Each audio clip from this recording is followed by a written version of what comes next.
po dito ang update natin para sa lagay ng ating panahon ngayong umaga po ng April 16, 2024 na kung saan sa ngayon ay patuloy pa rin na easterlies ang hangin na umiikip po dito sa ating bansa habang patuloy pa rin ang paglapit ng shallow LPA na sa southeastern part po ng ating bansa. Mababa naman ang chance dito na maging bagyo. Posibleng magpaulan po yan sa ilang bahagi ng Mindanao sa susunod po ng mga araw.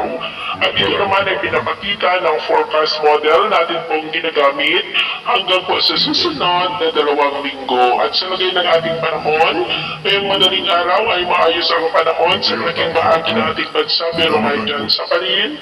ng mga isolated rain sa ilang bahagi po ng Bonilo Island, Southern Leyte, Puerto Princesa, Dinagat Island at Zamboanga. At mamaya po ay sisikat ang araw sa malaking bahagi nating bansa, mainit at malinsangan muli ang panahon, pero may chance pa rin ng maunang na kalangitan with isolated rain sa ilang bahagi ng Bonilo Island,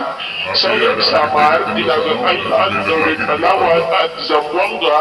maging po sa ilang bahagi ng BCE. At mamaya hapon, maayos pa rin po ang panahon sa malaking bahagi na ating bansa pero may chance pa rin ng maulang na kalangitan with isolated rain sa ilang bahagi po ng Ilocos, Eastern Samar, Zamboanga Peninsula, Basilan, Olosulu at Northern Mindanao, maging po silang bahagi ng Sarangani. At sa atin naman pong mga baybayin, wala naman po tayong nakataas na lumang warning signals, pero may pag-ingat lamang po